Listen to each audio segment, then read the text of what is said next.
Welcome to the free pest control workshop. This is on termite identification and prevention. My name is Brent Russell,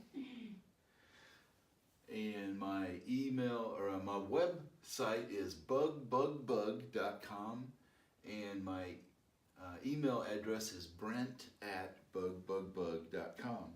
So if you have any questions at all about pest control, about termites or bugs, just give me a call, or you can text me at 817-705-7171, and I'll be glad to get back to you and let you know what's going on. Okay, so we're going to start off with termite identification. Okay, so imagine you see a little small black bug. You're wondering if is it an ant? It's got wings on it, but you don't know what is this? Is it a little black ant, or is it a little black termite? How can you tell if it's an ant or a termite when you first see it? So I guess that brings up a good question to start off with. Do termites look like little black ants with wings? Well, let me clear up any misconception or confusion right from the start, and the answer is yes and no. Okay, let me show you. You see, some termites do have wings and look like little black ants, and some of them don't.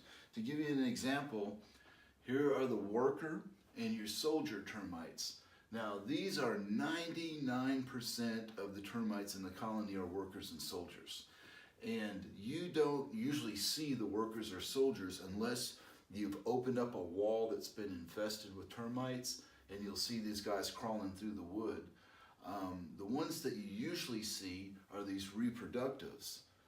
This is one that can look like a little black ant, and this one here can look like a little black ant with wings.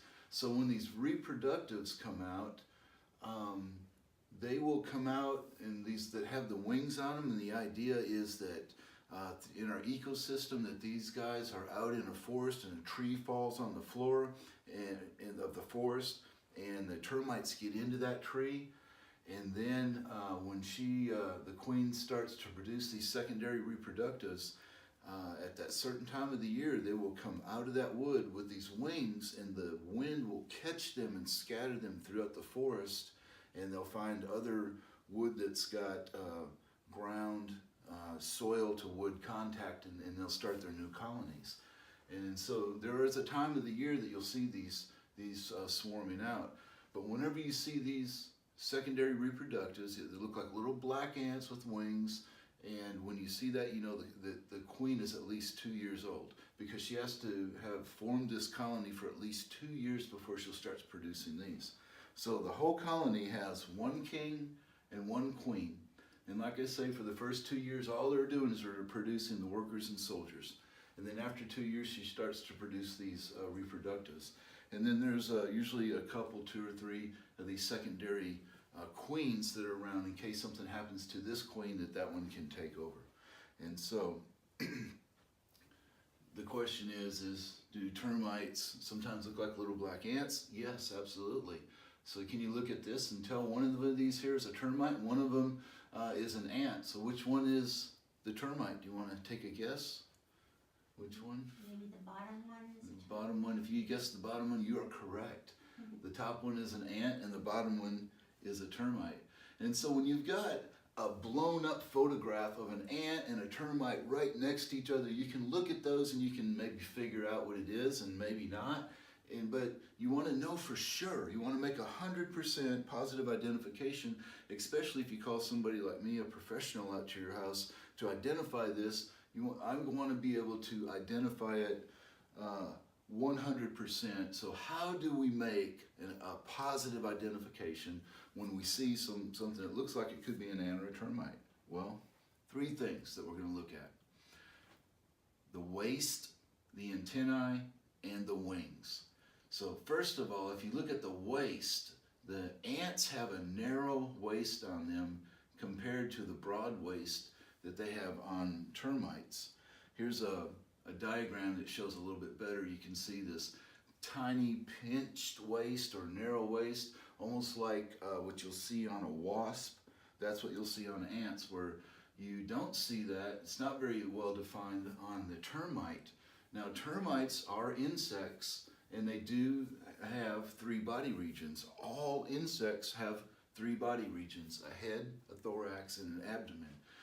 But the segment, or the distance between the thorax and the abdomen on a termite is hard to see, not on an ant.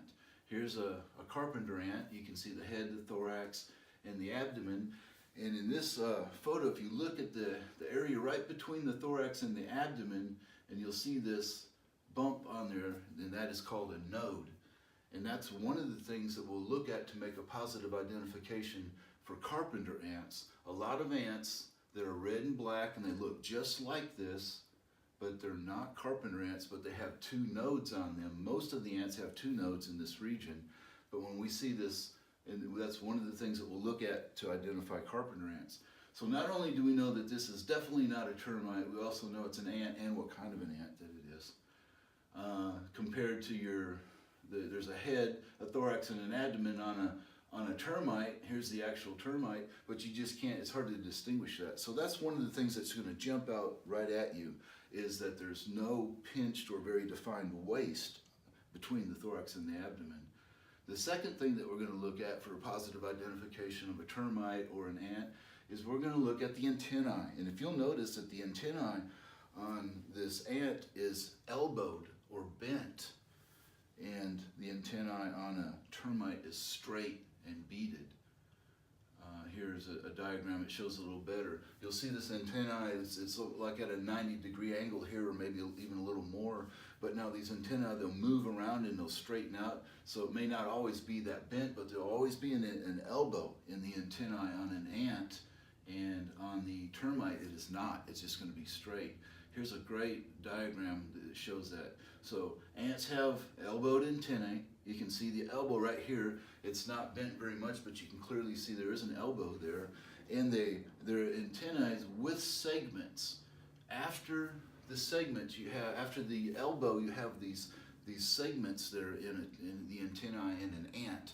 Now this is one of the things that we use to identify the species between some ants, because they look so close together that one of the only differences between some of the species of ants are how many segments pass the elbow. So when we're doing positive identification on ants and you put them under a microscope, that's one of the things that we look at. Now compare that antennae to the one of the termite that's on the right, and you can see the straight beaded antennae that it almost looks like a pearl necklace with the pearls strung end to end, and there's no elbow or bend in it. The whole antenna looks like that. So when you see that, that's one of the things that you can positively identify between the difference between an ant and a termite. And then the third thing that we're going to look at for a positive identification are the wings. So ants have different size wings. It's hard to see on this one because they're laying on top of each other, but you got some shorter wings that are in the front, and then you got some longer wings under that go back farther. But on a termite, the wings are all the same size. There's 4 wings on each of these guys, but these are different lengths, and these are the same size. But you also notice that the wings on these termite, the wings are at least twice the length of the body. Where on the ant, the wings protrude past the body just a short distance. It goes past at least the length of the body past the termite. So that's one of the things that when I look at and I see these right away, you can see if you're looking at swarmers, look at those long wings that go back twice the length of the body, and the straight beaded antennae that just go straight out. Boom, you can almost tell right away looking at those that those are termites. Now, here is one of the ways that termites spread. We were talking about the swarmers. You see all these little bugs that are flying in the air. These are termites that are actually swarming. So they're coming out of this tree stump. This is an old tree stump that had been there for a while, I would presume, and now they're starting to swarm. They're coming out of these little holes in the wood. They're coming up and catching the wind. And these are winged secondary reproductives. And look at that wind catching them and carrying them off into the forest. And they'll do their things. And then look what's right in their path. That house right there? You think that house is in danger of getting termites? Mm-hmm. Yeah, I think pretty much. And so that's what they do. And so in nature, these secondary reproductives will go off and they'll meet up with another one and they'll drop their wings off and they'll go under the ground into the soil and they'll start a new colony and they'll find some wood and then they'll make that home inside that wood. Sorry, Mr. Termite, this lady's wings aren't coming off till she gets a house. That's what they're doing. They're swarming. Little termite human for you. Okay. Ant or termite? Well, let's look at the things that we talked about and look real quick at the elbowed antennae, right? The narrow pinched waist, and look at the wings. They're not twice the size of the body. There's two layers there. You can see the one layer underneath here and then these shorter wings up on top of it. So what is it? An ant or a termite? Ant. It is an ant. Yes! You got it. Very good. It's an ant. So now, let's take a look at this one. Is it an ant or a termite? Well, once again, let's go through real quick. Look at the antennae, straight and beaded. Look at the big waist, the fat waist, and the wings that are all one length. So what is it? Is it an ant? Termite. It is a termite. Yes!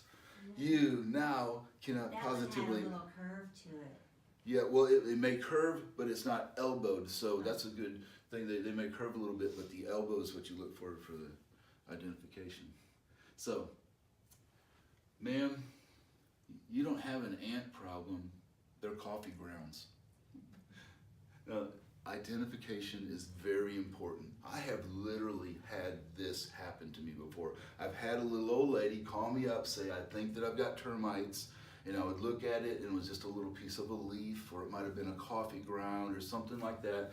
But once you take that leaf and you're the professional and you're going to look at it and give a positive identification, I can tell you real quick that leaf didn't have 3 body segments. There was no straight antennae. There was no pinched wings, waist, and there was no wings on it at all. It was definitely was not a termite or an ant. It was just a little piece of a leaf that really did look like a little termite. I'll give her that. It looked like a little bug.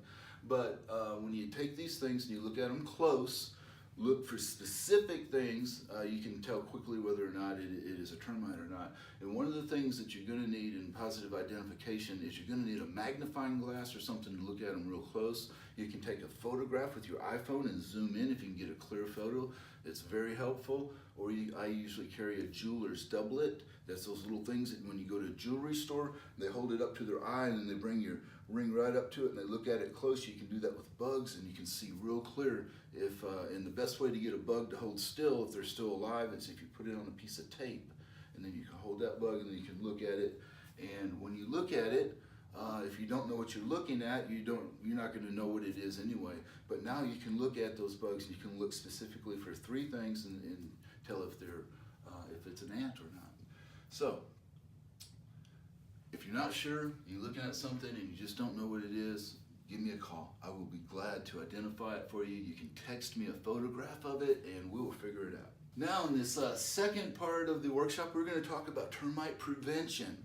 So the first thing you have to do if you think you have termites, you need to identify it. Do I have termites? Now you've identified it. You see it's a little black looking ant thing. It's got long wings. It's got a wide waist and it's got straight antennae and it's definitely a termite. So let's talk about this. Here's Noah. He's in his ark. He's looking at a couple holes in his ark and he's saying, maybe I shouldn't have brought those 2 termites. Okay, so how do we fight termites? Now that we know how to identify them when we got them and you see that you've got a termite, how do you fight them? Well, the first thing that we need to understand is we don't fight them with nunchucks, okay? That's one thing that we don't do. It would probably be very effective if you could hit them, but it's not going to work. Okay, so the first thing you need to understand is how termites live and how they get into a house to be able to prevent them from doing that. So now where we live at here in Dallas, North Texas, we are in what is the DFW area has a very heavy presence of termites in this area. And if you'll notice that this zone goes all the way up to about the Red River and over somewhere around Wichita Falls and down into the valley, and then it goes all the way over to Florida. Then there's a similar conditions in California. And the reason for that is the lack of this soil getting frozen with a hard freeze. Now it does freeze here sometimes, but it doesn't freeze as hard as it does, say, up north. And so the further north you go, there's the less chance of having termites in the soil.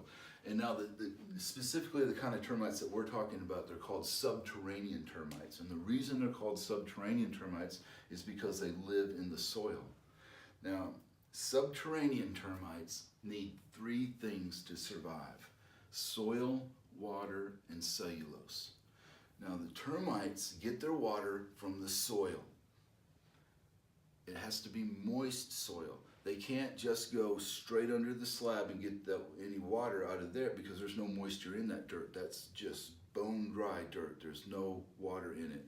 So they go under the house and they'll tunnel out into the yard to find moist soil, and then that's where they get their water, out of that moist soil. Now they get the cellulose from the wood. And of course, these houses that are in our neighborhoods, they all look like they're brick and stone houses, but inside of them there's a wood skeleton that holds them all together, and they feed off that cellulose in that wood. So termites actually have something in their gut that helps them to digest the wood so that they can live on the cellulose. So termites live inside the wood, and they live inside the dirt.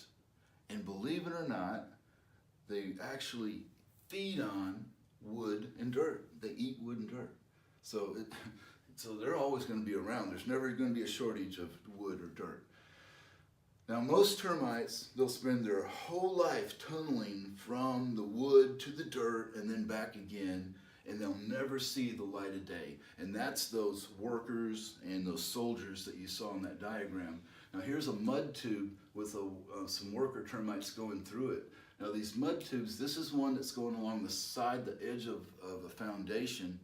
And if you could imagine these being like a straw that's made out of dirt. And so the inside of these are hollow, and they're running up and down through these tubes from the dirt into a crack that goes into through the foundation and into the house. And so that's what all these guys do. 24/7, they just go from the dirt and the wood back and forth. You can see those little guys running in there. Now here's some mud tubes. When they go in, they come up from the soil, they get into the wood, they go up the wood all the way up the wall, and they'll come out the top, and they've actually are coming out at the ceiling at this house, and you can see these little mud tubes come out. So what they're doing is they're blindly tunneling through the wood, and then when they come out and they hit daylight, they go back down and they get some of that dirt out in the yard, and they come back and they patch that up with dirt. So whenever you see this mud or this dirt, this is real common with termites. That's one of the first signs that you'll usually see this dirt, or you'll see swarmers. You don't usually see the workers until you get into the wood. Now, here's a mud tube that's underneath a sink. It's kind of hard to see here, but this that's running up and down here is not a piece of wood or a piece of trim. That is actually a 3-foot mud tube running all the way from the bottom of that sink up to the top of the counter.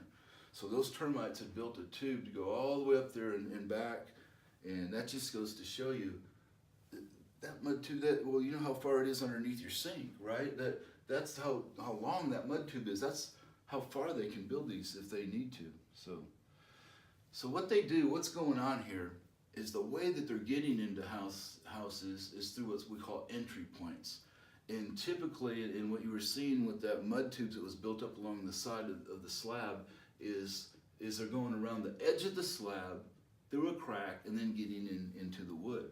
So typically, they're either going to do that, or they're going to go through a crack in the slab, or they'll come up through a plumbing penetration. Then once they've done that, they get into the wood, and then they go back down into the soil, and then back into the wood, and they just do that over and over again and again, their whole life, just from the wood to the soil, and most termites never even see the light of day. Now, conducive conditions when you're fighting termites are what we look for to keep termites away. And the 2 greatest conducive conditions are wood to soil contact and the soil level being above the slab. whenever you have wood to soil contact and you've got wood that's in the soil, especially in Texas, you've had these fence posts that are in the ground, you know it's only a matter of time before they just rot and the termites are going to get into it, and it's not going to last. It just won't. So when they build these houses, they build them above the slabs, so the slabs are actually sticking above the ground. And you can see here, and then we come in and we put in sod and we put in mulch and we put in flower beds, and this starts getting narrower and narrower, and it starts to go away. And then the grass grows up and fire ants build up, and next thing you know, you got dirt up above the slab of your house, and then this allows termites to go right in. Fire ants will feed on a termite colony. I have opened up these fire ant mounds and seen a termite tube, mud tubes right in the middle of the fire ant mound, and they will harvest these termites just like we harvest cattle. And so the ants will protect those termites, and then they'll open up that termite tube and they'll pull those guys out as they need them and feed on them, and then let them and survive inside of an ant colony like that. It's amazing. So when that happens, you can't tell you got termites. It just looks like ants, but you don't know because the soil's above the slab there. So that's what we call conducive conditions. Here's a case of bushes and some stuff, grass and whatnot starts to get up above your slab, and that gap just goes away. And there again, even though it's not soil above the slab, it allows termites to get in and you can't see it, and it's what we call conducive conditions. These are what we look for whenever I'm doing a termite inspection on a house, and you're going to buy a new house and you have to get a wood destroying insect report, and I have to write this up for you to turn into the mortgage company, and they'll make the seller trim these bushes back so they're not contacting the structure before they'll close on the house. So if you're selling a house or buying a house, this will be something that could get in the way of you closing if you are using a mortgage or getting a loan. So, conducive conditions. Now here's a good example of when they build these slabs, and why the slab sticks up above the ground is they've got these forms, and they'll fill the concrete up to the top of these forms, and so the concrete will end up sticking up above the slabs. And then you can see some plumbing penetration. So what they do is they dig a trench and they lay the pipes down in, and then the plumbing comes up and it sticks up through here, and they're going to lay concrete right down over all of this, and these pipes are going to come up right through in what we call plumbing penetration. And look how many penetrations there are just in this one area on this one slab. We got 1, 2, 3, 4, 5, 6, 7, 8, I don't know, 8 or 9 just right there alone, and that's just on that part of the house. So those are all possible areas for termites to get into a house. Look at this one. This one is right next to the edge of the form. Now, of course, we all know that builders are perfect at what they do, and they never ever leave anything behind, right? No, that's not true at all. I've seen this where they leave these form boards in there before they can't get them out, or they just miss it, or what it may be. So, but the city code does require that all these boards are removed after they lay the slab. So one of the things we do in an inspection is we look for these boards to make sure they're all out. But look what here, even after they've poured the slab and they've removed this, look at the small gap between this plumbing penetration and the outside of the slab, right? And so this makes it just that much easier for termites to get in. But on top of that, look right here where you got this, they've taken a stake and then they've wrapped some tape around it to hold this up so that when they pour the concrete, these pipes don't move around. It'll hold it steady. But look at how this stake is coming down at an angle, and it's going under, and when they drive that stake in, it's probably going under, and it's going to come out the bottom of where the slab is. So you got termites that will tunnel blindly through the dirt. They'll hit that stake down in the dirt outside the slab and follow it up and come through a crack, and then what's right on top of your slab? Wooden frame. All the way around the house, a wooden frame, so it gives them a path right into your house. So those are some of the things that are called conducive conditions. So, termite prevention tip number 1, keep the soil level below the slab. Tip number 2, eliminate any wood to soil contact. If you have any wood that's directly into the dirt, that's not good. You don't want that anywhere around your house. Trim the bushes back away from the house so that they're not contacting the structure. Remove any debris that's around the house. When they build these houses, they come in and they clean all this up, and You want to look for that they don't leave any of that behind, because that's one of the number one things that termites love. They just want to find a piece of wood laying in the dirt. That's their job, is to do that, and they're good at it. You want to eliminate any wood to soil to structure contact. This is something that we have to write up in those reports. If I look underneath a house and I see this, you have wood to soil to structure contact. Those termites can go from the wood and from the soil into the wood into the house, and there's nothing stopping them. So that has to be dealt with. So what they're doing here is they're fixing this problem, and they've added some of these pylons in here, so the concrete, to put these wood above the soil. But if you notice right next to it, this is probably how it started off, is what they do is they drilled a hole, they put that wood post down in there, and then they poured some concrete in it, and they're like, hey, it's good, it's sitting in concrete. No, it's not. It's right, the dirt gets up above it, it's right at dirt level. The bottom of that post, when they stick that down in there and then they pour concrete on it, is probably contacting soil at the bottom. So you've got wood to soil to structure contact, and sooner or later in Texas, I promise you, you're going to end up with termites in that. And so that's what they're doing here, is they're correcting that, and that's how you correct that. They're here, in this case, they're putting in new posts, and then they'll cut out the old ones. And then finally, one of the last things for termite prevention tips is a preventative treatment. Treatments, there's 4 different kinds of treatments you can get. You can get a spot treatment, you can treat the whole house, you can get a pre-treat, or you can use what's called baiting systems. So a spot treatment is where you just treat the spot where you have termites. So this is not something that you can do as a preventative treatment, because you would never go around just treating spots wondering where they might pop up at. So if you have termites, you can do a spot treatment in the spot where the termites are at. That's a spot treatment. When you do the whole house, that's when you're going to go all the way around the outside of the house, and you're going to apply chemical into the soil. It's either going to be injected, or it's going to be poured into a trench or something, so that the soil can absorb that chemical, and you're going to make a chemical barrier all the way around your slab. And then a pre-treat is where you treat it, you start before they pour that slab. Now here you can see a plumbing penetration, and you treat around that plumbing penetration, and then we'll treat that whole, we'll do what's called a broadcast spray, and treat the whole pad. Everything where concrete is going to be poured will get treated, and then the concrete will be on top, and then we'll come out and then treat around the edge of it after the final grade has been put in.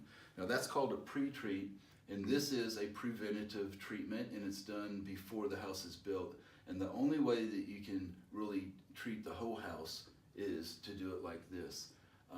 Anything else is considered a partial treatment in the state of Texas.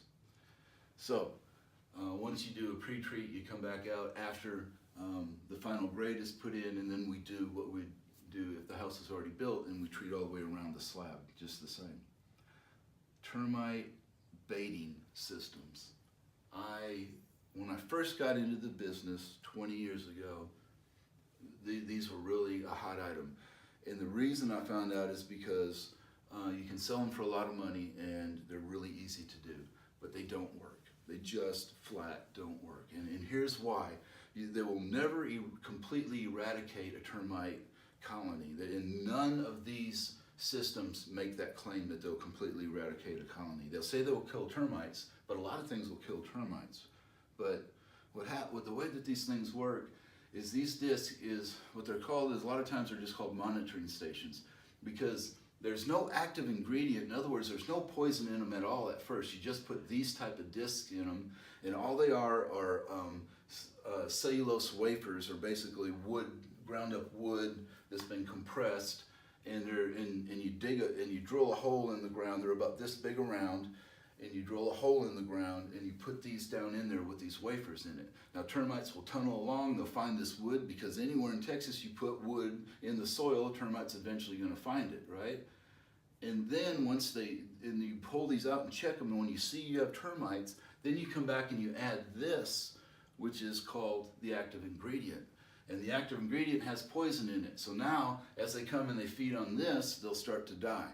But up until this point, all you've been doing is feeding termites, and basically you have something in your yard that's attracting termites. Then they get into it, and this will start to kill them, but it's not powerful enough and doesn't do a good enough job to completely eradicate the colony.